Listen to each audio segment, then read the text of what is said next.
Cześć! Mniej więcej 2/3 wszystkich artykułów na temat Hyundai zaczyna się, mam wrażenie, od słów, od wspomnień, jakie to były samochody tanie i plastikowe jeszcze 20 lat temu, ale dzisiaj, patrząc na te piękne łabędzie, aż ciężko sobie przypomnieć, jak to było wtedy, jakie to były brzydkie kaczątka, ale dzisiaj cóż za piękna metamorfoza, fantastyczny postęp i progres. Być może nawet sam pisałem takie wstępy do swoich artykułów jakiś czas temu, ale dzisiaj, jadąc z Hyundaiem i30, dochodzę do wniosku, że nie do końca wtedy miałem rację.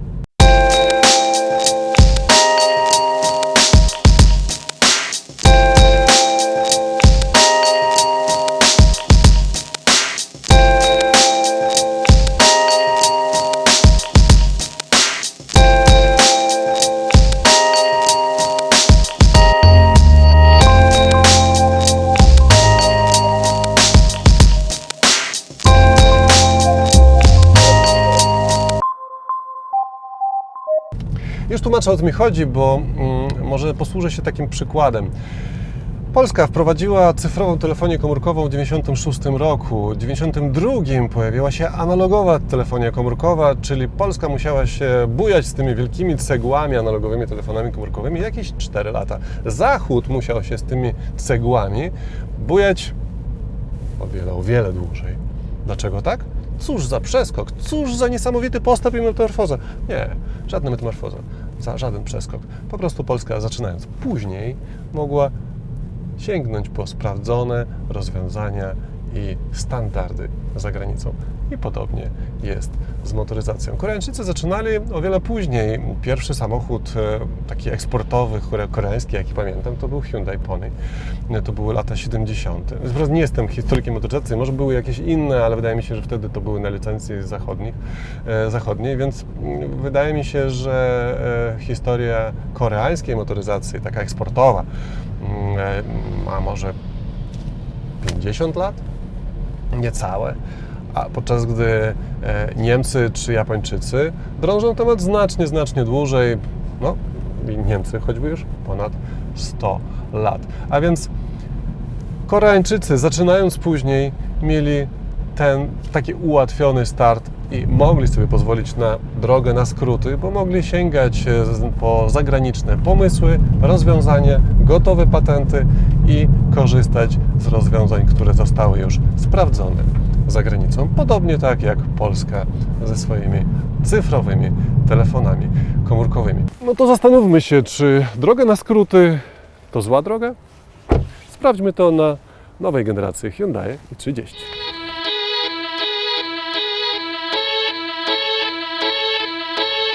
Nie można powiedzieć, że i30 nie wygląda dynamicznie. Ma spory grill, powyginany przedni zderzak i nawet coś na kształt splittera w jego dolnej części. Jest lepiej niż poprzedniej generacji, choć projekt wciąż jest naznaczony dalekowschodnim stylem. W tylnej części, która przypomina zresztą Tucsona, co akurat jest fajne, nad szybą zamontowano nawet spoiler. Zwróćcie uwagę, że nasz samochód jest wyposażony w pełni LEDowe światła. Są w standardzie w najwyższej wersji wyposażenia, ale można je też dokupić do tańszych odmian. I to jest jeszcze jeden dowód, że to jest samochód zaprojektowany w Europie dla Europy. Wewnątrz też jest postęp. Od razu rzuca się w oczy 8-calowy ekran dotykowy z nawigacją. Obsługa jest całkiem intuicyjna i mimo, że ekran ten wystaje podobnie jak w Mercedesach, nie powinien wywoływać się lawiny negatywnych komentarzy. Zresztą do tego wrócę jeszcze za chwilę. Materiały wykończeniowe też są nie najgorsze, choć jak na najwyższą wersję wyposażenia przewaga twardych plastików może trochę razić. Nowa i30 w środku może nie rzuca na kolana jakimiś egzotycznymi rozwiązaniami, czy to stylistycznymi, czy funkcjonalnymi, ale też nie daje powodów do narzekań. Wygląda bardzo czysto, czytelnie, schludnie i nie brzydko, naprawdę bardzo przyjemnie. Do tego jeszcze tworzywa w 2 różnych odcieniach szarości. Chociaż nie znam się na kolorach, w każdym razie 2 różne kolory i to wszystko też sprawia, że no w środku jest tak bardziej, nazwijmy to, pogodnie, co się przydaje akurat w taki, a nie inny dzień jak dzisiaj. Jeśli chodzi o funkcjonalne rzeczy, jeszcze zwróciłbym uwagę na jedną rzecz. W Mercedesach na przykład, jak jest taki sterczący ekran, to bardzo wiele osób porównuję to z jakimiś tanimi tabletami i tutaj rzeczywiście jest podobnie, aczkolwiek tutaj producent postanowił urozmaicić ten tablet. On nie jest taki po prostu tablet solo, tylko przeniósł z konsoli parę przycisków, pokręteł tu właśnie w okolicy ekranu, co sprawiło, że on wygląda tak bardziej, powiedzmy, jak element samochodowy, mniej jak element RTV, co może się chyba bardziej spodobać dla tych, przynajmniej tym, co narzekają na tablety w Mercedesach. I jeszcze jedna rzecz, która mi się z kolei nie podobała, ale to oczywiście totalny drobiazg, więc możecie w tym momencie uznać, że przesadzam i narzekam, ale jak widzę w ten sposób wykończoną dźwignię zmiany biegów, to mi się wydaje, że tu na górze powinno być coś, no nie wiem, napis, logo, symbol, nazwa samochodu, whatever, cokolwiek. Tak, tu jest kompletnie czarno i mogliby to po prostu wykończyć od góry skórą i nie zadawał pytań, ale tu jest taki fajny plastik, który aż się prosi, żeby tutaj było coś. Teraz tu jest tak pusto. No i tyle chyba, tak? Chyba dobry znak, że jak muszę ponarzekać, to na dobrą sprawę muszę się czepić pustego plastiku, bo naprawdę nie jest źle. Moment, wiem, o tym miałem powiedzieć. Popatrzcie, samochód ma 17 000 przebiegu. Tymczasem na tworzywach widać tutaj takie delikatne uszkodzenia, zadrapanie, podobnie na skórze, która tu jest na fotelach, tu mamy z kolei na przykład przebarwienie, więc nie wiem, być może to jest kwestia tego koloru jaśniejszego, na którym to bardziej widać, na czarnym tak bardzo nie widać, albo po prostu tego nie ma, ale no jak na 17 000 spodziewałbym się, że to będzie troszkę bardziej odporne na tego typu, powiedzmy, niezbyt przyjazne traktowanie, bo przypuszczam, że takie uszkodzenia są właśnie efektem takiego niezbyt przyjaznego traktowania. Skoro już mówimy o tworzywach, to popatrzcie, ten pas tworzyw jest totalnie miękki i przyjemny w dotyku. Popatrzcie, to tak bardzo się ugina, że wydaje się, że tam pod spodem jest pusto po prostu. Popatrzcie, jak się ugina tworzywo na daszku nad zegarami. Tu też mam wrażenie, że... O, popatrzcie, no to jest pusto, ewidentnie, popatrzcie. No tak to jest rozwiązane. W każdym razie to miękkie tworzywo sięga aż tam prawie, że szyby. Tutaj dosłownie ostatnich parę centymetrów jest na twardo. Po lewej stronie tutaj mamy wciąż mięciutko. Niżej troszkę mniej, ale jeszcze nie twardo.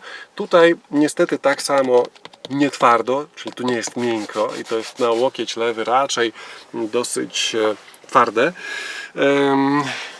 Jeszcze się ugina pod palcem i tu już się zaczyna zupełnie twardy plastik. Tutaj podobnie ten pas już jest zupełnie twardy, po prawej stronie identycznie, tutaj niżej wszędzie oczywiście mamy twarde tworzywa i po prawej stronie schowek, no tak, znaczy podłokietnik jest taki, jak widać, niezbyt też miękki. Przy okazji podłokietnik możemy regulować przód, tył, góra, dół, już niestety nie. A skoro jesteśmy przy podłokietniku, czyli przy schowku przy okazji, to zobaczmy, jak to wygląda ze schowkami. Tu, jak widać, jest sporo miejsca, jest też ładnie wykończony, mamy wyjście 12 V, tu jest zgrabna roleta, pod którą widzimy dwa miejsca na kubki, większy i mniejszy, jest fantastycznie wymyślone miejsce na telefon komórkowy, nawet jak widać taki całkiem spory, wciąż to się mieści. Tu pod klapką znajduje się jeszcze więcej miejsca, w tym na telefon komórkowy, który akurat ma być ładowany, jak widać. Mamy bezprzewodowe ładowanie, wyjście 12 V kolejne, USB, AUX, wszystko jest. Do tego, jak widać, jest to taka bogato wyposażona wersja, więc mamy tu nawet wentylację foteli, podgrzewanie kierownicy i tak dalej. Całkiem fajna i przyjemna wersja. Przechodzimy do kolejnych schowków, właściwie niewiele ich zostało. Mamy schowek jeszcze przed pasażerem, jak widać pojemny, udało się ukłać całkiem sporo gadżetów. W drzwiach podzielony na 3 sekcje, taki schowek po lewej, po prawej i nad głową mamy schowek na okulary, ładnie zresztą wykończony. I to jest w zasadzie tyle i aż tyle i tylko tyle. No myślę, że w sam raz tyle, co ja potrzebuję od samochodu podczas podróży. Moim zdaniem jest tu całkiem przyjemnie, ładnie, funkcjonalnie i tak w sam raz pod ręką. Mi się podoba. Nowy Hyundai stał się większy, dłuższy, szerszy, aczkolwiek rozstaw osi się nie zwiększył. Być może zauważymy to na tylnej kanapie, ale zaczynamy od testu dwumetrowca na przednim fotelu. I zaczynam z tym brzęczykiem, dlatego że chcę przy Was nacisnąć zapłon. Popatrzcie, fotel elegancko i prestiżowo przesuwa się do przodu. Mamy tu elektryczne sterowanie fotela i Koreańczycy postanowili, że w taki właśnie sposób jeszcze umilą pracę kierowcy. Fotel oczywiście odsuwa się po wyłączeniu zapłonu i to jest bardzo fajne.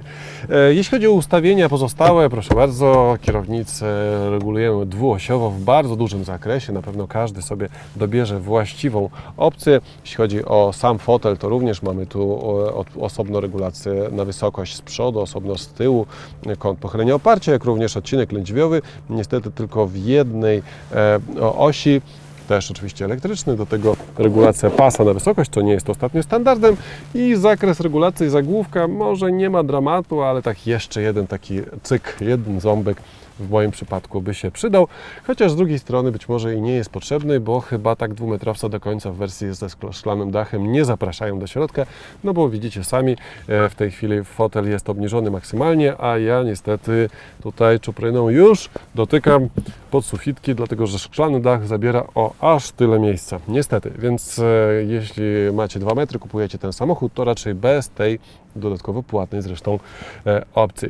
Poza tym myślę, że narzekać za bardzo nie ma na co, no chyba że na to, że nawet w tej najwyższej wersji wyposażenia ta skórzana tapicerka jest w dotyku trochę plastikowa. No i właśnie tego się obawiałem. Niestety ten samochód mógł być odrobinę większy na tylnej kanapie. Tutaj sam za sobą nie mam za bardzo jak się wcisnąć. Moje kolana się nie mieszczą. Tutaj mamy twardą skorupę na fotelu kierowcy, więc nie mam nawet jak ewentualnie na siłę wcisnąć kolan do środka fotela, więc to siedzenie nie będzie zbyt wygodne. Tym bardziej, że pod fotelem obniżonym maksymalnie również nie ma przestrzeni na to, aby tam wsunąć taki już, nazwijmy to, jesienny but. Nad głową, no cóż, tutaj kanapa jest umieszczona wyżej niż fotel kierowcy, więc nie ma co się spodziewać cudów. Jeśli chcę się wyprostować, to raczej muszę wsunąć tutaj głowę do środka, do okna dachowego, bo siedząc na swoim miejscu po lewej stronie, nie mogę nawet głowy podnieść, więc zbyt dużo tego miejsca nie ma, ale jak się przysiądę na prawą stronę i tutaj mam fotel ustawiony pod niższą osobę, to wszystko się zmienia i już to miejsce się pojawia naturalnie. Nad głową również jestem jakoś tak w stanie się ułożyć tutaj, że już mogę podróżować. Zwróćcie uwagę na fajny szczegół. Mamy tu nawiew na tylną kanapę, więc w zimie czy w lecie upalnym możemy bez problemu tylną kanapę odpowiednio dogrzać lub schłodzić. I to jest bardzo fajne i to daleko nie jest standardem w tym segmencie. Oprócz tego mamy kieszenie za fotelami, mamy też taki oto wygodny, miękki podłokietnik, 2 miejsca na kubeczki, przejście tutaj do bagażnika, na narty, regulacja zagłówków w całkiem nawet sporym zakresie, mocowanie Isofixa, popatrzcie zresztą jak fajnie to jest zrobione, nie trzeba nic wyciągać, nie trzeba nic odchylać, to się po prostu samo przechyla, zapinamy fotelik, odchyla się z powrotem, jest zamknięte. Tak właśnie to powinno być wszędzie zrobione. No i w drzwiach również nie ma jakiegoś wielkiego powiedzmy miejsca na 1,5-litrową butelkę, ale jednak kieszeń jest i to podzielone na 3 różne strefy, więc coś tam zawsze można zorganizować. I na koniec jeszcze wspomnę o tunelu środkowym, który może za dużo powiedziane, że tunelu środkowym. Jest tu jakieś takie niewielkie wzniesienie, ale raczej tej trzeciej osobie na tylnej kanapie nie będzie przeszkadzało. To jest tak wypłaszczone, jak to jest tylko technicznie możliwe, więc na dobrą sprawę, pomijając losy dwumetrowca, cała reszta ekipy powinna tutaj się czuć nie najgorzej. Tym niemniej test dwumetrowca oblany. Oferta silnikowa nie jest uboga. Mamy do wyboru 3 wersje benzynowe, 1.4 wolnossąca jednostka, która daje 100 koni. Mamy też litrową Turbo GDI, która daje 120 koni i wreszcie 1.4 Turbo GDI testowana przez nas 140 koni mechanicznych. Po stronie diesli mamy na dobrą sprawę jedną jednostkę, czyli 1.6 CRDI DPF, która jest dostępna w 3 wariantach mocy, 95, 110 lub najmocniejsza 136 koni mechanicznych. Do prawie wszystkich silników możemy zamówić, pomijając ten najsłabszy diesel i najsłabszą benzynę, możemy zamówić automatyczną skrzynię biegów.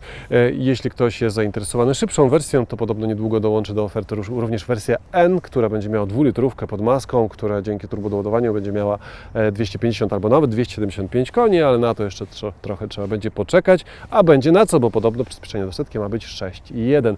Tu w naszej wersji przyspieszenie do setki to jest 8,9, a właściwie byłoby 8,9, gdyby nie to, że mamy tu automatyczną skrzynię biegów. Ta dwusprzęgłówka nie należy do najszybszych, więc niestety wynik jest gorszy o 0,3 sekundy, a więc do setki przyspieszamy w tej wersji silnikowej i z taką, a nie inną skrzynią w 9,2 sekundy. Prędkość maksymalna ze skrzynią automatyczną również jest niższa o 5 km na godzinę, więc tutaj mamy 205 km na godzinę.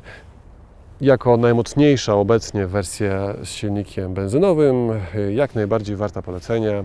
Mocy tu nie zabraknie, nawet w okolicach prędkości autostradowych. Koreańczycy są dosyć optymistyczni, jeśli chodzi o zużycie paliwa. 6,2 w mieście, poniżej 5 w trasie, 5,2 średnio. Oczywiście to wszystko sprawdziliśmy dla Was w osobnym filmie, ja tylko wspomnę, że pojemność zbiornika paliwa, można powiedzieć, jest dla tego segmentu zupełnie standardowa, czyli 50 litrów. Oczywiście, jeśli chodzi o wrażenie z jazdy, samochód również poszedł do przodu. Tutaj trzecia generacja musiała się wykazać jakimś postępem i zrobiła to w dobrym stylu. Przede wszystkim fantastyczne wyciszenie. I tak się składa, że ostatni samochód, w którym też powiedziałem przede wszystkim fantastyczne wyciszenie, to był też Hyundai, konkretnie Tucson, który to w pięknym stylu zaszokował mnie, a gdzie jest silnik?